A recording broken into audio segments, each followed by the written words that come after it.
It is rare for me to find anyone else who has seen this film, and that's a shame. Fallen from 1998 is a slow burn supernatural crime thriller. At its heart, Fallen is a detective story, but it's also beautifully philosophical. There are down-to-earth characters who discuss interesting topics and pose insightful questions. It really feels like having a deep discussion with my friends. There's something so intimate about it. You feel like you know the main character and the secondary characters, and they feel so richly written.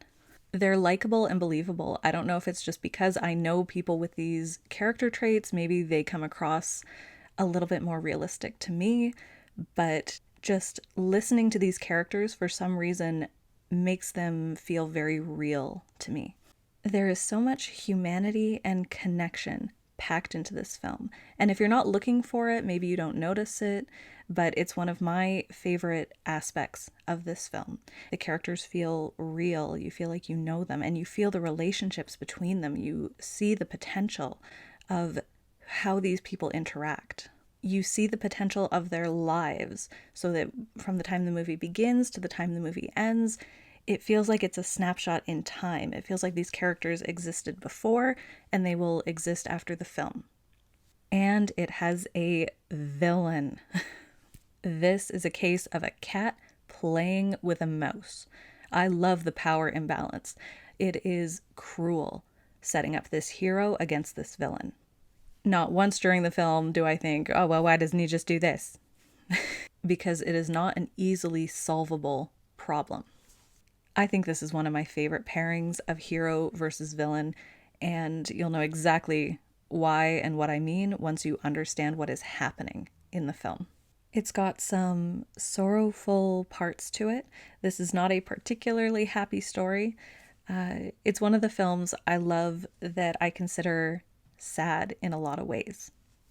And if you like it enough the first time, this is the sort of film you should watch twice. And I mean all the way through. There are things going on in this film that you will likely not realize until you have seen the entire thing. I would call Fallen a philosophical, intellectual crime thriller. It has great writing, great performances, and a great atmosphere.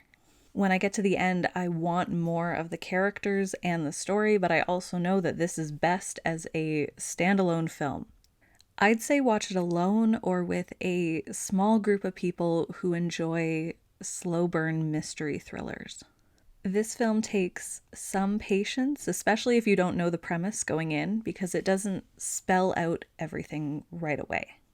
Enjoy the mystery, enjoy the tease, because this film earns its moments of tension. It doesn't tell you to be afraid, it shows you why you should be. I've watched Fallen with a few different people, and they all pick different moments as being the most tense or exciting, which I find interesting. Watch it at night, let yourself get a little creeped out by the ideas in the film, and let your mind wander into the concepts brought up. This is a film that my mind loves. Every time I watch it, my thoughts go in different directions and sink into different questions. Of course, it's not perfect, but I wish more people would see it, because I think it's worth watching and discussing as a solid, unique, underrated film.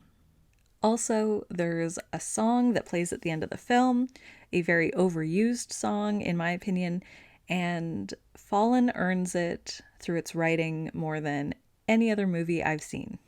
So now whenever I hear that song played in another film, all I think of is Fallen, because they used it better. So let me know what you think. Have you seen it? Are you going to see it? Are you going to rewatch it? Are you going to watch it twice to see what I'm talking about? And do you see where I'm coming from with this little summary? Thanks for watching this video. Like it if you like it, and subscribe if you want more. That's it for now. Bye, guys.